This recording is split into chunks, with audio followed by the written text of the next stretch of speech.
Some people do, but like you'll see that on some videos on YouTube. But all right. So you can do them both simultaneously, but you don't have to. Your cream was right on the other side. Oh, okay, good. Yeah. Mixed up here. Okay. So, so some people like to use the chair or a stool. I do not, but you can. Okay, so we're just gonna say hi to both feet and then just work with one at a time. Okay, so I'm gonna keep one foot nice and warm while I do the other one. So it's nice to work up onto the lower leg a little bit. There's a lot of ligaments and tendons that go around and make up the ankle. It's a pretty complex joint. You can work around effleurage around the medial and lateral malleoli. Some big palmar metatarsals on both sides of the feet feels good. So, and then you can take, just kind of do a little joint mobilization. So you can take the sides of your hands on the sides of the calcaneus and just gently, shake the ankle joint. Do the same thing with the ball of the foot, and then hold the tarsals and twist the metatarsals a little bit, and that feels really nice. Okay, now we're going to form the arches. There are 3 arches on the foot. So there's a lateral arch, a medial arch, and a transverse arch. So we're just grabbing and squeezing and pulling through the arches, and we're on the top of the foot, we're making an arch, and we're stretching the metatarsals down, just like we stretch the metacarpals. Now we're stretching the metatarsals, so we're reshaping those arches. And then now we're going to go with the transverse arch. It's very similar to what we did on the hand.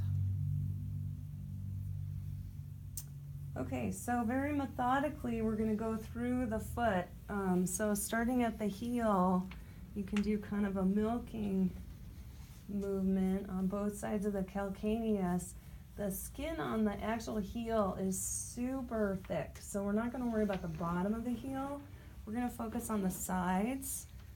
So in reflexology, the body is broken up into zones that correspond with different organs in those zones, and so the inside of the heel relates to the uterus and the prostate, and the outside of the heel relates to the testes and the ovaries. So it's kind of nice to work on the actual outside of the heel for people.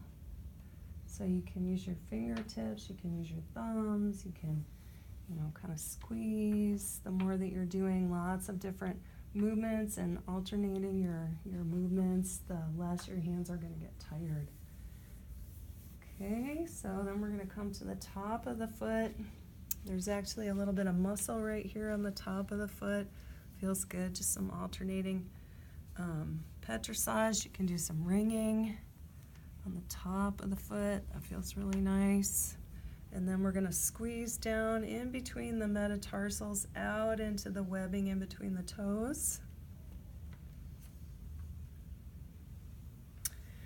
Okay, good. Now I'm going to get in there with my index finger underneath the lateral side of the foot and work that side a little more specifically. You can, do this, again, this sort of milking stroke on the outside of the foot, which feels really nice. And now we're gonna do some thumb walking. So, you okay? Mm-hmm. Okay. So, so this is thumb walking. It's just like a little inchworm. And this is a very classic reflexology technique. So the inside or the medial arch of the foot relates to the spine. So we're gonna just do some thumb walking. When you're working the foot, you just work everything in all directions. Just keep alternating your hands so that nothing gets tired. You're covering every tiny little speck of the foot. And if there's any areas that feel tight or constricted, you just work those areas a little bit more.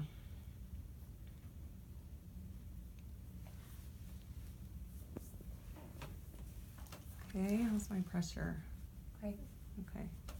So another technique you can use, so now we've gone on the outside of the heel, we've done the heel, we've done the ankle, we've done the top of the foot, we've done the lateral arch, we've done the medial arch. So now we have to focus on the area that relates to the organs. So we're going to clear this area out of the foot really thoroughly. We're going to go in all different directions with thumb walking. And you know, you don't have to use a ton of pressure on the feet in order for it to be therapeutic. And if you like, the foot is a really nice tool for aromatherapy. You can actually, before you put the cream on with just the foot, you can put a few drops of aromatherapy on your hand, aromatherapy oils, essential oils, and put those right on the foot, and then put the lotion on. Okay, so if the person wanted a lot of pressure, one thing that I could do is push down on the top of the foot with the heel of my palm and just keep my thumb straight and push in, you know, to the bottom of the foot. If you have bendy thumbs, consider just supporting your thumb like this. And the other thing that works if your thumbs are sore is your knuckles.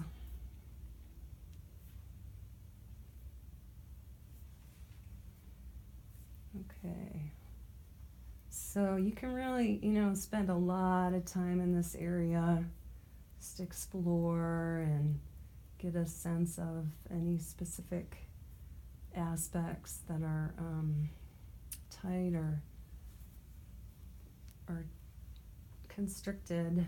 You know, with the foot, there are a lot of acupuncture points.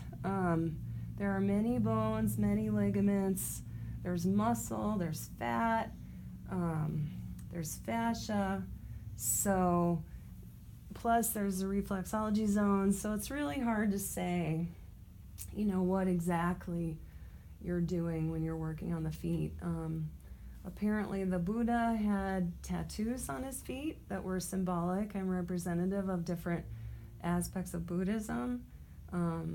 The Egyptians, as you saw in your textbook, they had, you know, thousands and thousands of years ago, people have been working on feet. So there's something that just is instinctual, and, you know, it feels really wonderful and it feels healing for a lot of people. Some people hate getting their feet worked on, you know, so just be really gentle if they do. So now I'm working up, I'm done with that sole of her foot for now. I'm working up under the ball of the foot and just back and forth. Now I'm pushing down from the pad underneath the toes down, you know, I'm just working the ball of the foot in all different directions. This is a nice place to really separate the joints. That feels great. Usually, hopefully. She's sleepy, so. It's fine. Okay. Yep, and you can stretch under the toes. Okay, so now we're coming up to the toes. So you can definitely, kind of work all around the toe. And then another thing that feels good is to take the toe at the base and circle it one way, circle it the other way. Just really work that joint, just loosening the joints. I would not recommend trying to pop people's toes. Some people really like that. Other people, will totally freak out if you do that. So I would not recommend doing that. The big toe really needs, some love. So make sure you, spend some time on all the different aspects of the big toe joint. The inside, the back, the side, and the flat part. All these little spots in here feel really, really good. Pineal gland is right in there. Okay, so I'm going to finish up and do some big-handed effleurage. I'm going to do my shaking, twisting, shaking, effleurage, and voila. Okay.